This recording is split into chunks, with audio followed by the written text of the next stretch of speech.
One of these is a one-handed sword, and one of these is a two-handed sword. Can you tell which one?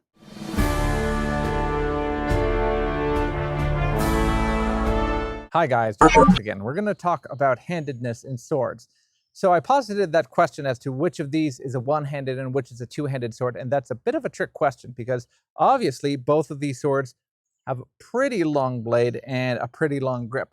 The Jian here, this is a Wudang Jian from LK Chen, and the Albion here are similar in size, although the Jian is a little bit longer, but they both have very different weights and very different balancing characteristics.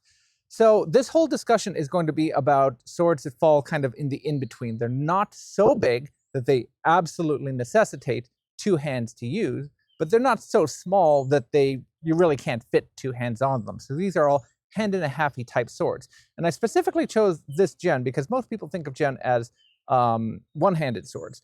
And this one is quite a bit bigger than most Jian. And so most people who look at this will say, oh, this is a two-handed sword.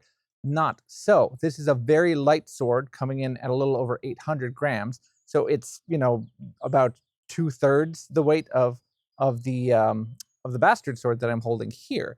And in picking it up, even though you'd be tempted to say, well, you just choke up on it and then you put your second hand down there, and certain techniques in Jianfa do call for that, as soon as you pick it up, you can feel that it's balanced to be used as a one-handed sword.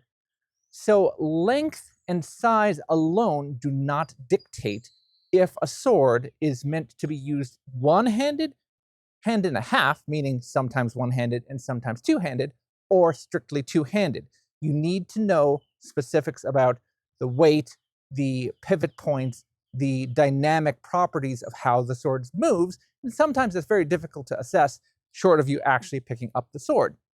So I'm going to put this sword down, and we'll pick up this sword instead. So this is an Albion Oakeshott. So this is an arming sword, and you can see that my hand just kind of locks in place here. So this is lighter than the Albion Martial that I have the Mercenary that I have in this hand, and it balances quite a bit differently than this one. Now, can this sword be used in one hand? That's exactly what we're going to discuss today. So the whole idea is that these hand-and-a-half swords, so bastard swords, long swords, they go by different names. The idea is that these swords have a long enough grip that they can be used in two hands, but you can use them single-handed. And I've seen some discussions online recently that suggest these long swords were designed and mechanically should only be used in two hands. And if you look at longsword fencing, by definition, longsword fencing, if you look at the German definition of the term, so the German tradition, is a two-handed fencing system. If you are only using a single hand on the sword, that's called Kurzschwert or short sword. So if I suddenly started using a long grip sword like this single-handed, it would no longer be longsword fencing, it would be Kurzschwert fencing, short sword fencing. So yes, technically speaking, it's true you can't use a long sword in one hand and still call it a long sword if you're following certain etymological traditions. But as far as how the actual sword weapon was designed, it is designed to be flexible enough to be used in one or two hands across a variety of different types of designs, and we're going to test some of those here today. So very quickly, I've seen some arguments online recently that say any of these hand-and-a-half swords, whether it's longsword, katana, certain types of large dao like miao dao, are designed to use the mechanical advantage of having two hands on them to deliver cuts that rely on leverage or rely on sweeping cuts in order to deliver the attack on the target. And it's true, if you apply two hands, that does give you certain mechanical advantages over just using one hand, and you can even recruit more power that way for certain strikes. And we see this even with single-handed swords. There are plenty of pictorial accounts from period sources of times where if you have a single-handed sword, like an arming sword, even a Viking Age sword, there are combatants that will put two hands on the sword, just gripping the other hand like this, and delivering a two-handed blow if they wanted to really deliver a powerful cut. Oftentimes, those are delivered to opponents that cannot defend themselves, such as prisoners or other folks that are lined up for execution. So if you want to deliver a real powerful executing blow. You just put your one hand over the other hand, even if you have a short grip, and just really deliver a powerful blow.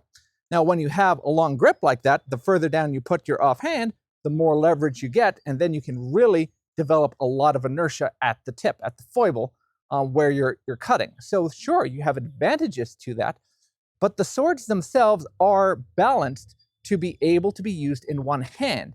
And if you're only using blunt swords, if you're only practicing with things like feather or nylon swords, etc., and you're thinking about really just walloping someone instead of practicing with a keen, sharp edge, you may think that you're not going to be able to get a lot out of just using the sword in a single hand.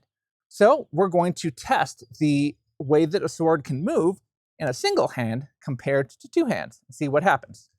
With this rather early period arming sword, let's try this quick arming sword cut systems. 1, 2, 3, 4, 5, 6. Simple enough. Now, the mercenary. Let's see what happens. 1, 2, 3, 4, 5, 6. It wasn't quite as graceful, but it still went through it fine. Next up, I have this late period bastard sword. It's got a complex hilt on it. Let's see. 2, 3, 4, 5, 6. And this one's actually slightly easier than the mercenary because the point of balance is closer to the hand, thanks to all of this complex handiwork here, even though it's slightly heavier. Finally, the very earliest type of longsword, the Great Sword of War, this is the Albion Baron, the type 12A. So from the early medieval period, it's quite a bit longer and heavier than the other ones we were looking at. Let's see what we can do. 1, 2, 3, 4, 5, 6. So it still can go through the routine. It is decidedly heavier and slower. There's a lot more power, and you have to kind of stabilize it as it goes through. It wants to just keep on going and kind of carry you through. And because it's got a longer grip, you have to be a little bit careful that it doesn't bang into your forearm when you're going through the various postures. Now we're going to try some single-handed cutting. This is still a pretty good target. Of course, everyone uses water bottles, but because I don't have the advantage of the second hand to really be able to accelerate the tip, if I don't have my alignment correct, and if I'm unable to accelerate it fast enough, when I hit the bottle, it's just going to knock it off. So let's see what we can do single-handed. First one didn't work. Try again.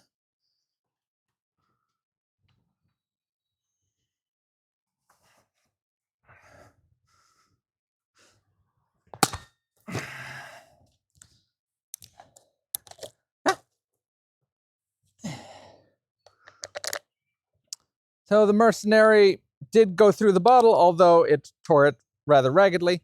This has been a not super great cutter, so I'm not terribly surprised about that.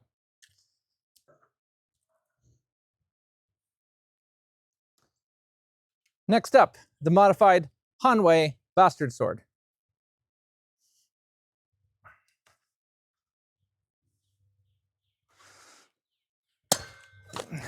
Almost stayed on. So obviously that one had no problem going through at all. And again, this one handles more like an arming sword because of where the balance is. But very clean cut. It's got a nice keen edge. I didn't expect it to have any trouble.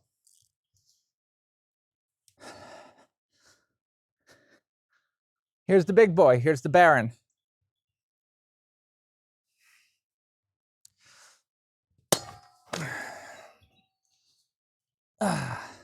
Baron went through without much effort. But notice that it wanted to keep on going. It was very difficult for me to stop it in a ward. So as a result, I would have been more open to attack.